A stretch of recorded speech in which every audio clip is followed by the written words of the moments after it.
Picture this: flames climbing the velvet curtains, and the Duke's perfect bride turns and runs. But the one woman everyone overlooked, she charges into the smoke. So ask yourself, who abandons innocent heirs to save her reputation? And who risks everything, with no title, no protection, and no one to praise her? Because after that night, the Duke's icy mask doesn't just crack, it shatters. And the question isn't whether he'll break his engagement, it's who he'll choose in front of everyone. Will he protect the woman the Ton approves of, or claim the woman who saved his children and exposed a truth that could destroy his house? Before we begin, subscribe for more scandalous aristocratic romance. Like this video if you live for slow burn tension and public revenge, and share it with a friend who loves stories where the powerful fall hardest. Now, are you ready to discover what really happened in the fire, and why the Duke declares only one woman as his true love? The night smelled of rain trapped in velvet and the old arrogance of gold. Ashborne Hall shimmered with candlelight and quiet cruelty, where silk whispered like secrets and every smile had teeth. The nobility gathered to witness a promise, an engagement polished to perfection, while outside, the fog pressed against the windows as if the world itself wanted to listen. At the heart of it all stood the Duke of Ravenshade. He did not need to raise his voice to command a room. His presence did it for him, tall, immovable, dressed in darkness so precise it looked like discipline made human. They called him the Ice Duke, and tonight he wore that title like armor. His bride-to-be, Lady Arabella Vallemont, floated at his side in pale satin, immaculate and adored. Her laughter was delicate, rehearsed, and utterly hollow. She looked like a future the Ton could applaud, and yet the Duke's gaze did not soften for her. It moved, slow and searching, across the sea of guests as if he were hunting for a single honest thing in a hall built on performance. That was when the crowd began to notice her.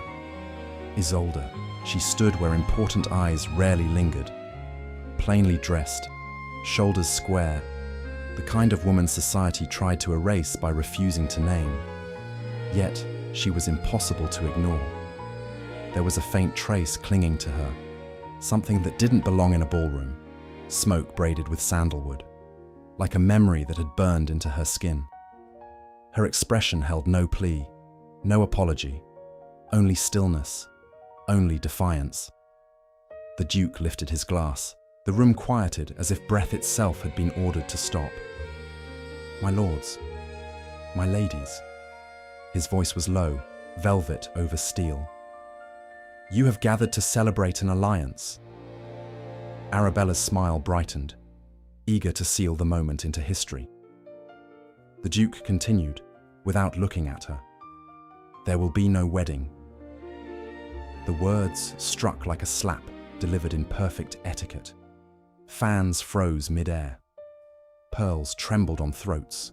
A few gasps escaped, small and delighted, because scandal was the only thing the Ton loved more than virtue.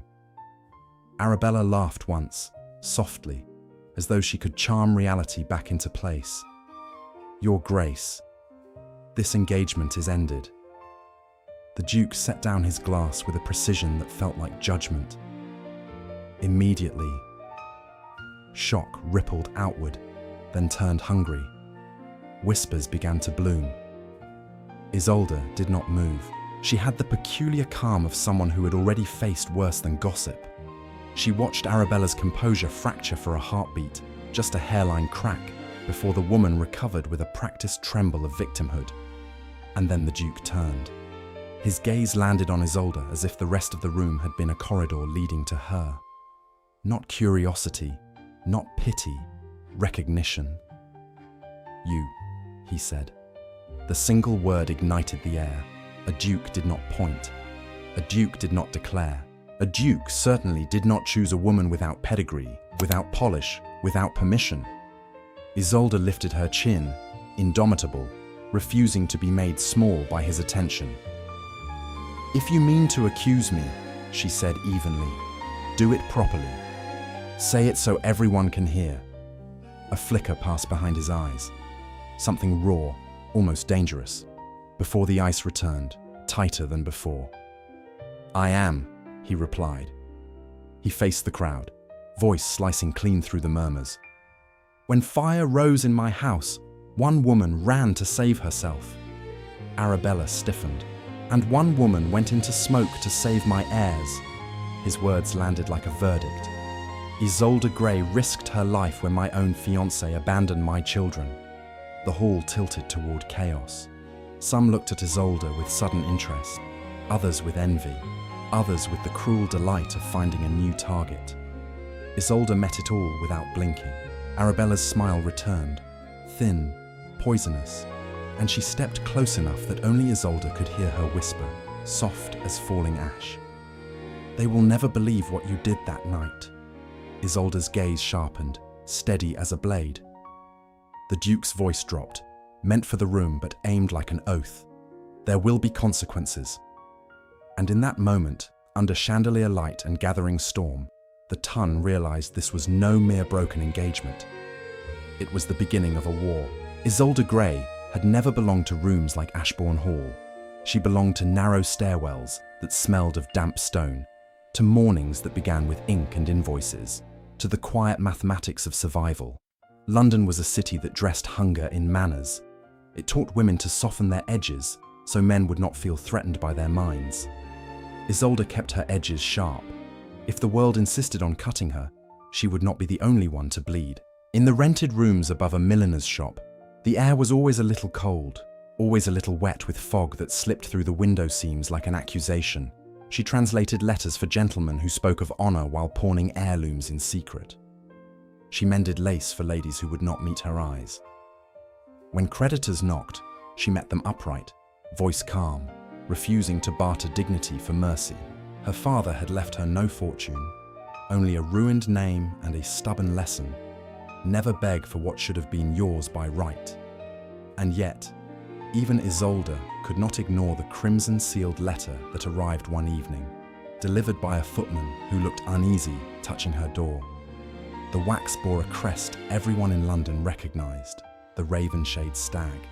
The script inside was clipped, certain, written as if kindness were a weakness to be avoided.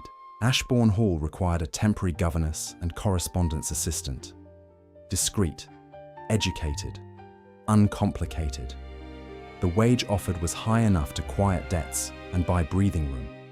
Uncomplicated. Isolda read the word twice and tasted the insult. Men used it when they wanted a woman to be quiet, grateful, useful. But the letter carried more than money. It carried weight. It carried the scent of a house that did not ask. It summoned. She could have refused. Pride would have been simple. Survival never was. By the time she folded the letter and slid it into her pocket, her decision had already hardened into certainty. She would go, not as a servant seeking favor, but as a woman stepping into a lion's den with her eyes open. The Duke of Ravenshade was spoken of like weather, inevitable, unbending, capable of wreckage without raising his voice.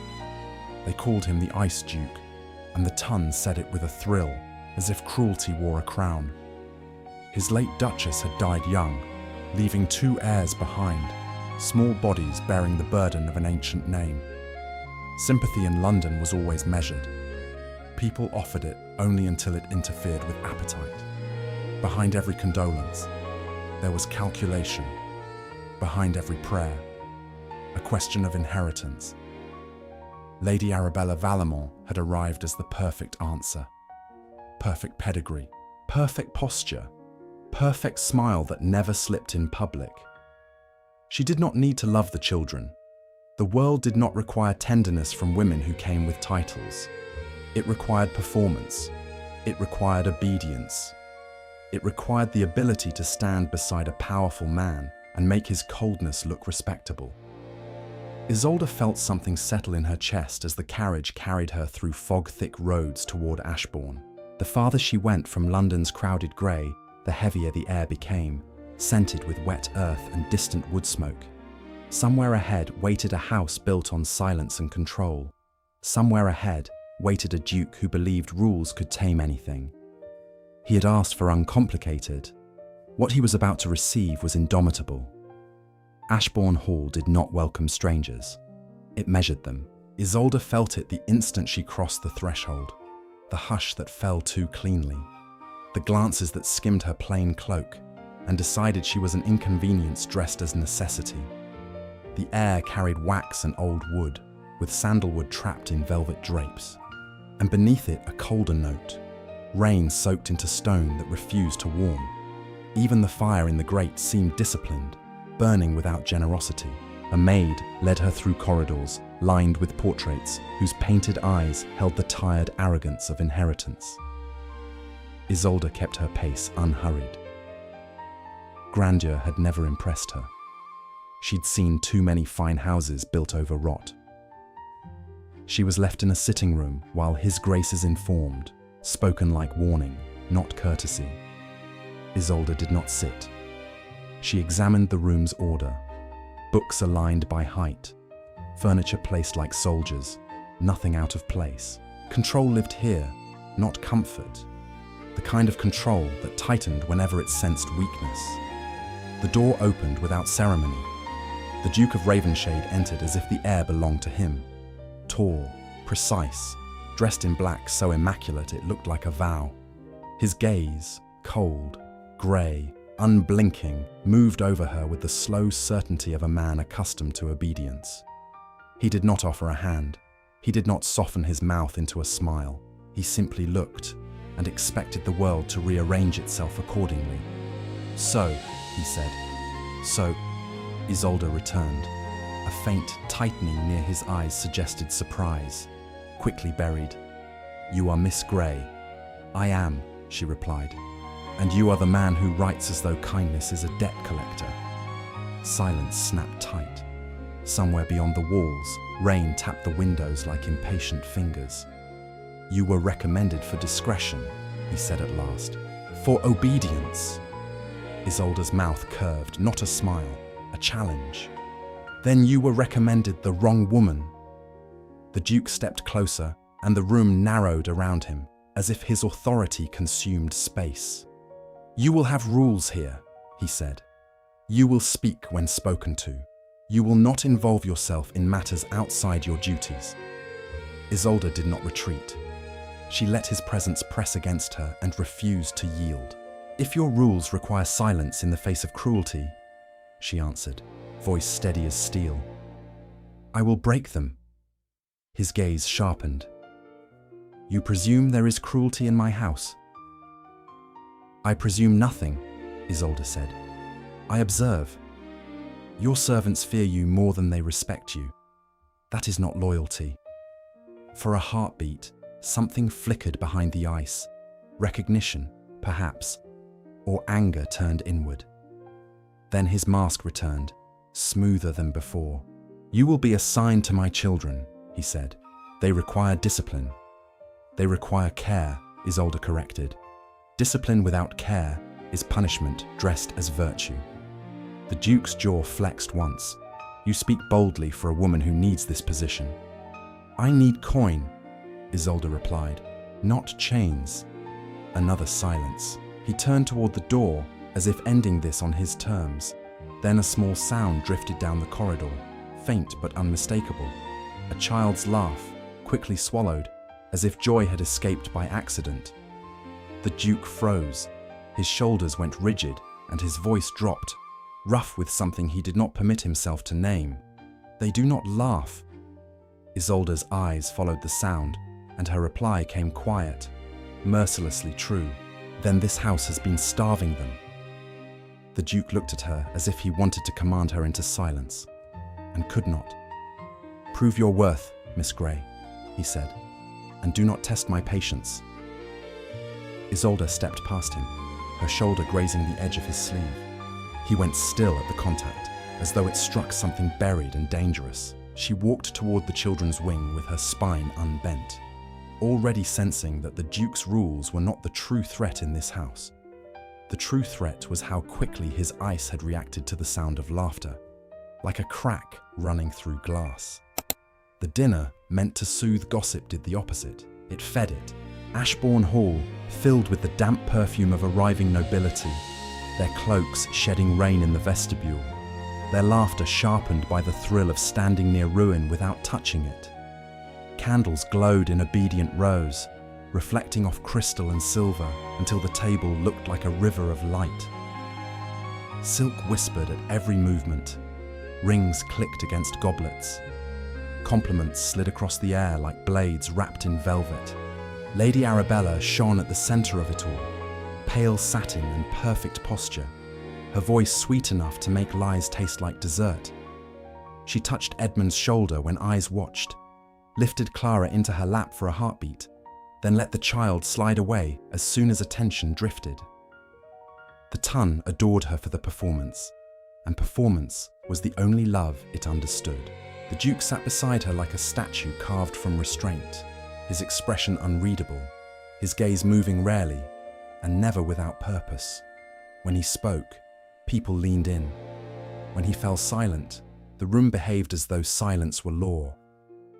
Isolda remained at the edge, not invited into the glittering center, yet not invisible either, not to the children, who kept close to her as if her presence was the only honest thing in the room. Halfway through the meal, Isolda noticed the first wrongness, a bitterness beneath the roasted meats, beneath the sugared fruit, a faint sting at the back of her throat. She breathed in again, slower. The scent grew stronger, sharp, acrid, unmistakable. Smoke. It threaded into the hall in thin grey ribbons, curling around candle flames until their light wavered, uncertain. A cough broke the conversation. Another, someone laughed nervously, as if denial could dissolve danger. Isolda rose. The scrape of her chair sounded indecently loud. Heads turned with irritation, scandalized by interruption. Across the table, the Duke's gaze snapped to her, cold and commanding. "Sit down," he said. Isolda didn't. She looked past him toward the corridor that led to the children's wing, where the air seemed darker, heavier. The smoke thickened, and somewhere far above, wood cracked with a sound like a bone breaking under strain. "There's fire," Isolda said, her voice calm enough to cut through the first wave of panic. "In the West Passage." For a heartbeat, the room held its breath. Then chaos erupted with the force of a door kicked open. Guests surged to their feet. Chairs toppled. Glass shattered. A woman screamed as a curtain of smoke billowed down from the ceiling like a funeral shroud. Servants ran, shouting about water, about exits, about blocked corridors. The elegant order of the evening collapsed into raw animal urgency. The Duke stood so fast his chair struck the floor. His composure did not break, yet something sharper flashed beneath it, a terror he could not afford to show. His gaze cut toward Edmund and Clara. Isolda moved first. She caught Edmund's hand, then Clara's, pulling them close, forcing their small bodies into motion before fear could root them. "Breathe through your sleeve," she told them. "Look at me. Keep moving." Lady Arabella appeared at the Duke's side, her face pale, her voice trembling in a way that sounded practiced. "Elias, your grace, we must go. Everyone is watching." A roar sounded deeper in the house, and heat rolled down the corridor like a living thing. From the children's wing came a thin, strangled cry, small, desperate, fading. Isolda stopped. Edmund's eyes widened. Clara's fingers dug into Isolda's wrist. The Duke turned sharply, hearing it too, his expression hardening into horror. Lady Arabella stepped back, clutching her skirts as if flame might stain her. "No," she whispered. "No. Someone else will." Isolda released the children into the hands of a stunned servant. "Take them outside," she ordered. "Now!" Then she turned toward the smoke. Behind her, the Duke's voice thundered her name, command and fear braided together, just as Isolda ran straight into the burning dark where someone was still crying. Smoke turned the corridor into a throat that wanted to swallow her. Isolda kept one hand on the wall, fingers sliding over panels that grew hotter by the breath. while her other hand pressed cloth to her mouth. Each inhale stung. Each exhale tasted of varnish and fear. The house had changed its voice, no longer polite and silent, but cracking and roaring, a living thing offended by trespass. The crying came again, thin and ragged, then broke into coughing so small it sounded impossible. Isolda followed it through the haze until a half-open door emerged like a shadowed mouth. Heat slapped her face when she shoved it wider. A room that had once held toys and pale wallpaper now held ember glow and falling ash. Curtains had collapsed in black ribbons. A shelf smoldered, paint blistering, wood popping like musket fire. "Answer me," Isolda rasped, fierce through the cloth. "Now!" A small shape curled behind a toppled chair, one of the estate children brought for the festivities, forgotten in the stampede. His eyes were wide and bloodshot, his cheeks wet, his chest fluttering with shallow breaths. He tried to stand and failed, folding into another coughing fit. Isolda crossed the room in 3 strides, ignoring the bite of heat against her sleeves. She dragged the chair aside, lifted the boy into her arms, and forced steadiness into her voice, as if it were a rope she could throw him. "Breathe with me," she ordered. "Slow. You will not faint. Not while I'm holding you." The ceiling groaned. A beam shifted with a long, sickening crack. Ash drifted down like filthy snow. Isolda turned toward the corridor and saw it had begun to close, stitched shut by flame. A fallen curtain burned in a crawling line, feeding on air, feeding on time. Her heartbeat did not race. It tightened into decision. A narrow service door stood half hidden behind a collapsed drape. She lunged toward it, the boy's weight awkward in her arms, boots slipping on damp ash. The handle scorched her palm through the glove. She bit back a sound and yanked, locked. Of course, Isolda adjusted her grip on the boy, then drove her foot into the door beside the latch. Once, twice. The third strike splintered wood and loosened the lock with a shriek. She shoved hard until it gave, and cold air rushed in, thin, precious, smelling of rain and wet stone. She stumbled into a narrow servant's stairwell, black with soot but not yet aflame, and began descending fast, careful, counting each step like prayer. Behind her, the nursery exhaled fire. Voices rose below, orders, frantic replies, the heavy rhythm of men moving against disaster. When Isolda reached the bottom, the Duke was there, his coat thrown open, hair darkened by ash, his face stripped of every social pretense. His eyes locked on her, and the ice was gone, replaced by something sharp and naked. He took the boy from her arms, then his gaze snapped to her hands, to the blister forming where the handle had burned her. His jaw tightened, as if he despised what the sight did to him. "Are you hurt?" he demanded. Isolda lifted her chin, refusing to show tremor. "I'm standing." For a heartbeat, he looked as though he might pull her closer by force. Then he caught himself, the mask trying to return. But it returned imperfectly, cracked at the edges. Outside, rain hit like mercy. Guests huddled, shivering, whispering. Edmund and Clara ran to the Duke and clung to him, small bodies anchoring him back to the world. He lowered his head over them, breathing once, hard, then looked past their curls and found Isolda again, as if she were the reason his children still had a future. A steward rushed forward, soaked and shaking. "Your Grace, this wasn't an accident. We found oil-soaked cloth near the West Passage. Someone set it on purpose." The Duke's gaze sharpened into something lethal.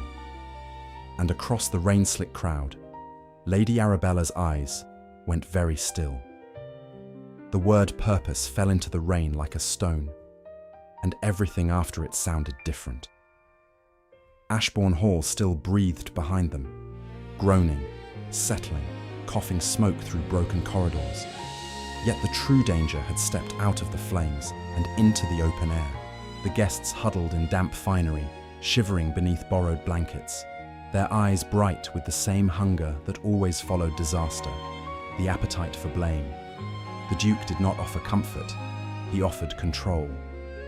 "Lock the grounds," he ordered, voice low and absolute. "No carriage leaves, no messenger rides. I want every servant accounted for, every passage searched. I want to know who walked where and when." Outrage rose at once. Polite and offended, a baron protested. A countess clutched her pearls as if the very idea of investigation was an insult to her blood. The Duke turned his head, and the storm in his gaze silenced them more efficiently than any shout. "I do not answer to your convenience," he said. "I answer to my children's survival." Edmund pressed closer to his father, eyes wide but steady. Clara hid her face, trembling. The Duke's hand rested on their shoulders like an oath made flesh, firm, protective, shaken only by the faintest tremor of restrained fury. And then his gaze found Isolda again, as if he needed to confirm she had not vanished into smoke. Isolda stood apart, rain cooling the raw heat on her skin. She refused to wrap herself in pity, refused to accept the soft voices of ladies who suddenly remembered she existed only because her courage made a thrilling story. She watched Lady Arabella move through the crowd like a swan through dark water. Graceful, spotless, surrounded by sympathy she had not earned. Arabella's eyes met Isolda's, and the sweetness on her face tightened into something sharper. "How heroic," Arabella murmured, close enough that only Isolda could hear. Her voice was honey over steel. "You must be proud. London will adore you, right up until it decides you're a liar." Isolda's stare didn't waver. Better adored briefly than despised forever. Arabella's smile turned thin. "Careful. Men like the Duke do not reward women who forget their place." Isolda leaned in slightly, calm as a blade. "And women like you do not forgive witnesses." A servant pushed forward then, breathless, holding a damp scrap of paper pinched between trembling fingers. Wax clung to it, crimson and glossy, even in ruin, stamped with a delicate crest. The Duke took it. His face did not change, but the air around him hardened. Arabella stepped closer at once, voice bright with practiced distress. "Your Grace, please, this is chaos. That seal could belong to any lady.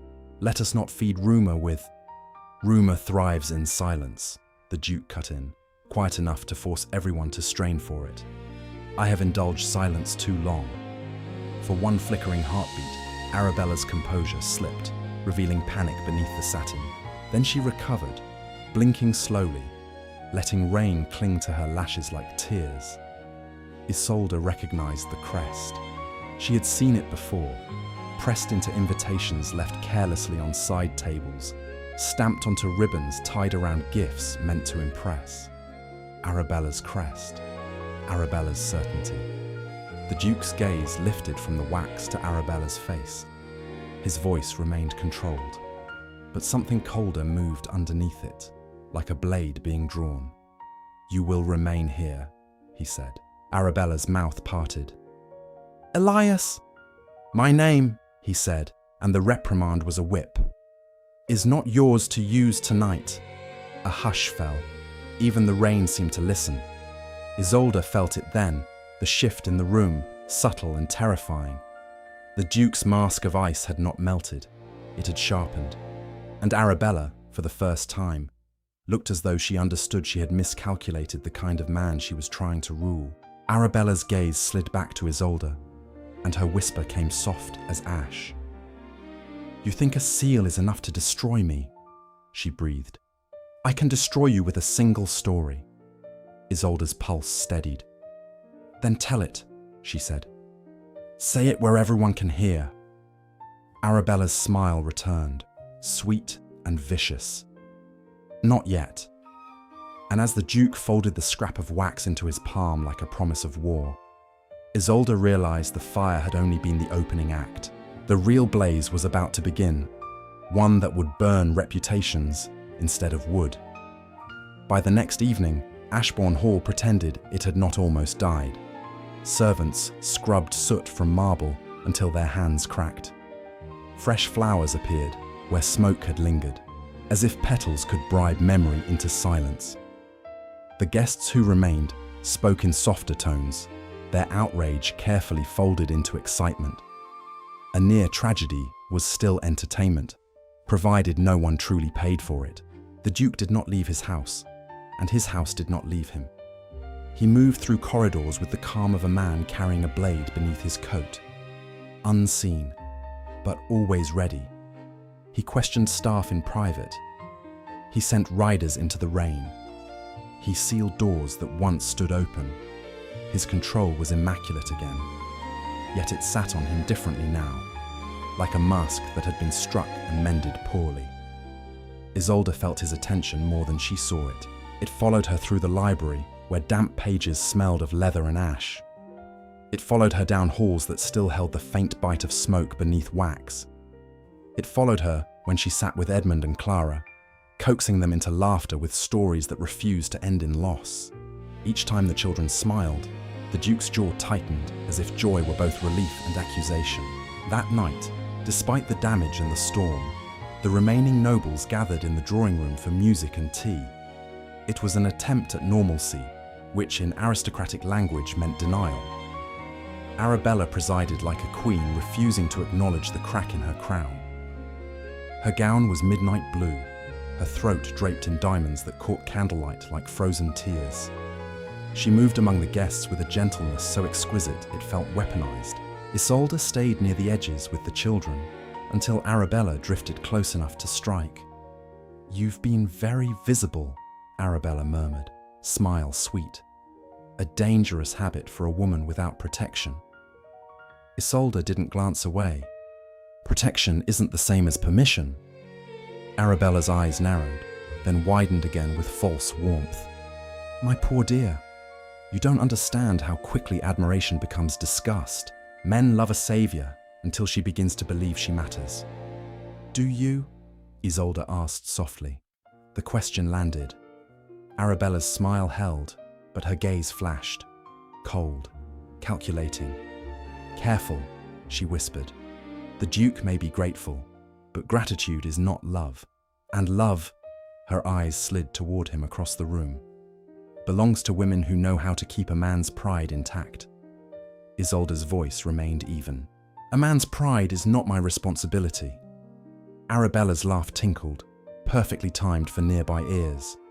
How bold, how common. A ripple of titters followed. Faces turned, judgments bloomed. Isolda felt the familiar pressure of society's gaze, trying to push her down into silence. She refused. She rose to her full height, calm and unyielding. "If you need to bruise someone to feel superior, Lady Arabella," she said, "choose someone who fears you." The room stilled, a few breaths caught. Arabella's eyes hardened with sudden hatred. Then the Duke crossed the space between them. He did not rush. He simply arrived, and the air rearranged itself around him. His gaze cut to Arabella first, sharp, warning, then landed on Isolda with a heat he had not intended to reveal. He spoke without raising his voice, yet it silenced the entire room. "Enough." Arabella's expression softened instantly. "Your Grace, I only meant... I said enough," he repeated, and the finality in it made her swallow. Isolda met his stare, refusing to be rescued like a helpless thing. "I can handle her." "I know," the Duke said, quieter now, meant only for her. "That is the problem." He took her by the wrist, not cruelly, but with a possessive certainty that made the contact feel like a claim. He guided her into the shadowed corridor beyond the drawing room, where the house's warmth faded into damp stone and rain-scented air. Isolda yanked her hand back. "Do not drag me like property." His eyes flared. "Property?" he echoed, voice rough. "Is that what you think I see when I look at you?" "What else would a duke see?" Isolda challenged, chin lifted. "A servant who dared to survive." For a heartbeat, his composure shattered. He stepped closer, close enough that her breath caught on the heat of him. His gloved hand rose as if to touch her cheek, then stopped, hovering, trembling with restraint. I see the only person in this house who ran toward my children, he said, each word tight. I see the only truth I've been forced to face. Isolda didn't soften. Truth doesn't make you brave, Your Grace. What you do next does. His gaze dropped to her mouth, brief, dangerous, and her pulse answered in spite of her pride. The space between them thinned until it felt like a thread about to snap. He leaned in. So did she, just enough to prove she wasn't afraid. Then footsteps sounded behind them, and Arabella's voice floated down the corridor, sugary and sharp. Your Grace, she called. I have something urgent to tell you about Miss Grey's past. Arabella's words did not strike like thunder. They struck like perfume, soft, invasive, and impossible to ignore once it clung to the air. The Duke turned his head slowly, the near moment between him and Isolda snapping like a thread cut too cleanly. His face returned to ice with brutal speed, as if warmth had been an error he could correct by force. Isolda watched it happen and felt something sharp settle behind her ribs. Not heartbreak, not yet, but the familiar knowledge that power always protected itself first. Arabella stepped into the corridor as though she owned it, her expression composed into concern. Forgive me, she said, voice gentle enough to be believed. I wouldn't speak of it if it weren't necessary. Speak, the Duke replied, and the single word carried authority like a blade. Arabella's eyes flicked to Isolda, bright, satisfied, and then back to him. Miss Grey is not who she claims. There are stories, debts, a father dismissed in disgrace, a household ruined by dishonor.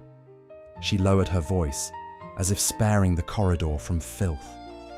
Men whispered she was involved, that she learned how to survive by persuading. Isolda did not flinch. She smiled instead, slow and cold. You're attempting to call me a whore without the courage to use the word. Arabella's breath caught, scandalized for the audience she had conjured. How vulgar. How convenient, Isolda replied. Your seal appears near oil-soaked cloth, and suddenly my past becomes urgent. The Duke's gaze moved between them, unreadable. His jaw tightened once, hard enough to suggest anger, yet he did not aim it where Isolda hoped. He aimed it inward, toward caution, toward calculation, toward the easiest path through chaos. I will not have this discussed in public, he said. Isolda's eyes narrowed. Then don't make it public. Arabella's lips curved. But it already is. The guests are asking questions. They adore you today, Miss Grey. But tomorrow they will demand a villain, and a nameless governess is such an easy sacrifice. The Duke's silence lengthened. In it, Isolda heard the decision forming, not spoken, not admitted, but shaping itself like iron cooling into a cage. Miss Grey, he said at last, voice controlled, you will remain in the East Wing. You will not leave it until I resolve this. The words landed like a slap disguised as protection. You're confining me, Isolda said softly. I'm preventing a scandal, he answered, and his eyes did not meet hers as fully as they had before. For your sake! Isolda gave a short laugh that held no humor. For mine, or for yours? Arabella's triumph gleamed through her concern. Your Grace is being merciful. Isolda stepped closer to the Duke, close enough that her voice belonged only to him. If you believe her, she murmured, say it. Look at me and say you believe her. His throat worked. He didn't say it. He didn't deny it either. That was worse. A servant appeared at the corridor's end, hesitant. Behind him, whispers rose from the drawing room. Names, guesses, delighted cruelty. Arabella's story had already taken flight, feathers dipped in sweetness and poison. The Duke's gaze finally met Isolda's, and for a heartbeat the ice wavered. Regret, conflict, something almost desperate. Then he hardened again, as if choosing control over truth. You will do as I say, he ordered. Isolda's chin lifted, indomitable even as the floor seemed to tilt beneath her. And if I refuse? His voice dropped. Then I cannot protect you from what follows. Isolda stared at him as if seeing the cost of loving a powerful man before she'd ever allowed herself to name the feeling. Then she stepped back, her expression smoothing into calm. Then don't, she said. She turned and walked away through the damp hall, past portraits and polished cruelty, leaving the Duke standing in the corridor with Arabella's satisfaction at his side and the echo of his own mistake closing around him like smoke. The East Wing was quiet in the way prisons were quiet, polite, padded and watchful. Isolda paced once, twice, then stopped. She did not tremble, did not weep, did not press herself against the door like a woman begging to be released. She stood by the window where rain crawled down the glass in crooked paths, and she breathed until the burn of humiliation turned into something steadier. Anger, yes, but beneath it, a colder resolve. If the Duke wanted her hidden, she would become impossible to hide. Footsteps sounded beyond the door, keys, a careful pause. Then the latch clicked and the door opened a fraction. Edmund slipped inside like a shadow, his eyes wide with the fierce seriousness of a boy who had learned too young that adults lied. Clara followed, clutching his sleeve, curls damp from the corridor's chill. "Father said we must stay away," Edmund whispered. Isolda's gaze softened, but her voice remained firm. "And you didn't." Clara crossed the room and wrapped her small arms around Isolda's waist with desperate certainty. "Don't go," she whispered, muffled against Isolda's dress. "She's mean." Isolda crouched, gathering both children in close, breathing them in as if their warmth could anchor her. "I'm not going anywhere tonight," she promised. "And no one gets to decide what you are allowed to feel." Edmund's jaw tightened. "Lady Arabella told people you stole things in London," he said, the words spoken like stones he hated carrying. "She said you set the fire. She said you—" His voice broke, fury and fear tangled. "She said you only saved us to get money." Isolda held his gaze. "Do you believe her?" Edmund's answer came without hesitation. "No." Clara shook her head hard, curls flying. "No." Isolda swallowed the sharp ache rising in her throat. She touched Edmund's cheek, thumb brushing a tear he refused to acknowledge. "Then you are braver than most adults," she murmured. "Because truth is often lonely." A knock sounded, harder this time, impatient. The door opened wider, and a footman appeared, eyes averted. "Miss Grey," he said stiffly, "His Grace requests your presence, immediately." Isolda rose slowly, spine straight. "Stay here," she told the children. "Lock the door behind me if you can." Edmund grabbed her hand. "He won't listen," he warned. "He listens to her." Isolda looked down at him, and her expression turned sharp again, indomitable. "Then I will make him." She followed the footman through corridors scented with wet wax and lingering smoke, past servants who looked away too quickly, past guests who fell silent as she passed, their stares slicing.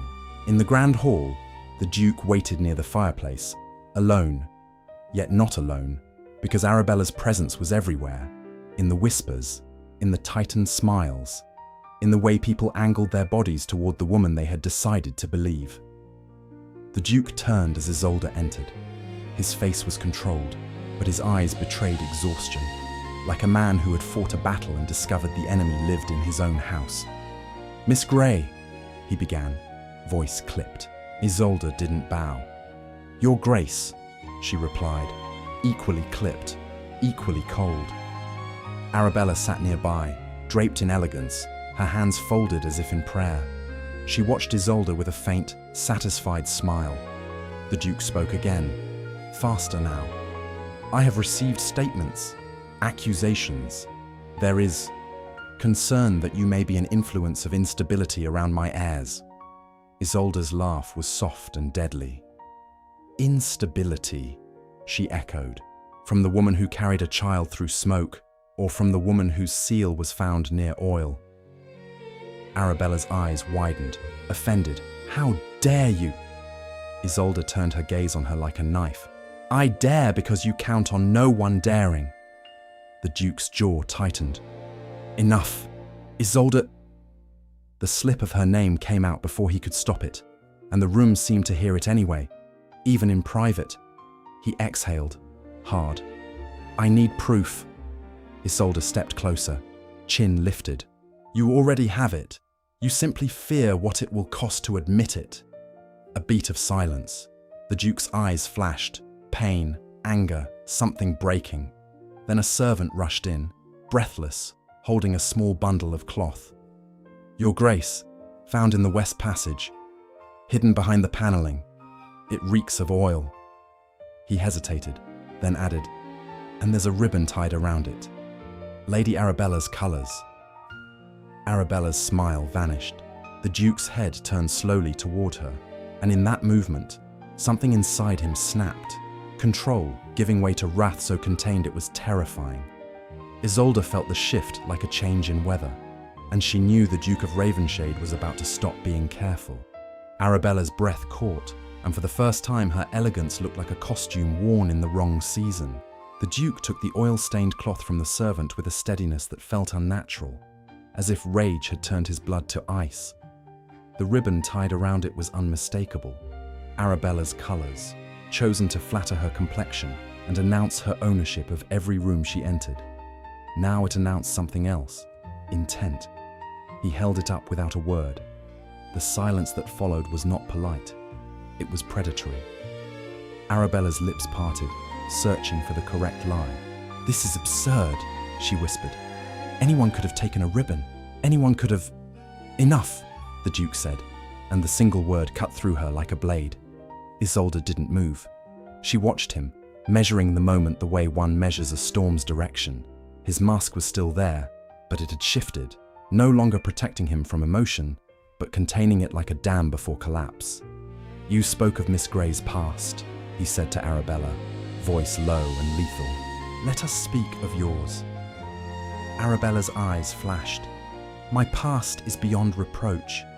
The Duke's smile appeared briefly, cold, almost cruel. Then it will survive scrutiny. He turned to the nearest footman. Bring the steward. Bring the physician who examined the West Passage. Bring anyone who handled Lady Arabella's correspondence in the last fortnight. His gaze returned to Arabella. And send for the magistrate. A ripple of shock moved through the room like wind through dry leaves. Aristocrats did not invite magistrates into their scandals. They buried them beneath money and marriage contracts. Arabella stood abruptly, her chair scraping. You can't, she hissed, the sweetness stripped away. You would ruin me. You tried to bury my children in fire, the Duke replied, and the calm in his voice was terrifying. You ruined yourself. Arabella's composure shattered into a desperate glare. I did it for you, she snapped. For this house, for your legacy. The heirs were weak, sickly, frightened, always crying for their dead mother. You needed a clean future, not... Her gaze flicked to Isolda, full of venom. Not a nobody who thinks heroics give her the right to stand beside you. Isolda stepped forward, not trembling, not pleading. You're afraid, she said simply.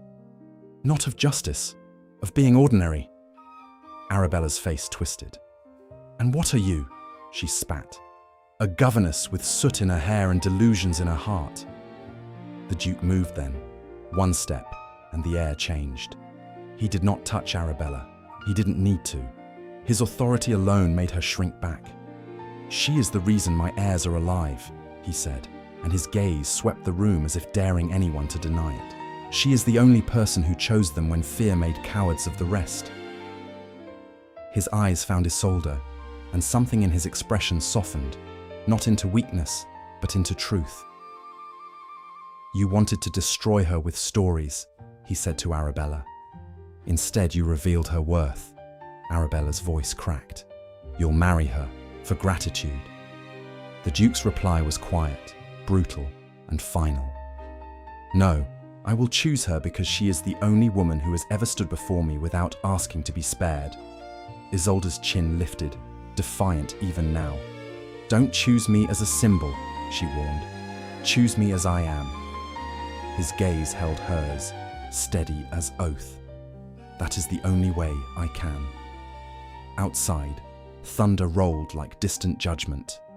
Inside, Arabella's world collapsed with the slow inevitability of a sentence being read. The Duke turned his head toward the gathering whispers and spoke as if the house itself were listening. "From this moment," he declared, "Lady Arabella Vallemont is no longer welcome under my roof, and Miss Isolda Grey," he paused, and the hush sharpened, "will be treated as my family." Arabella stumbled back, pale and shaking, her mouth opening on a last futile threat. But the Duke's gaze had already moved past her, fixed on Isolda as if nothing else in the room deserved to exist.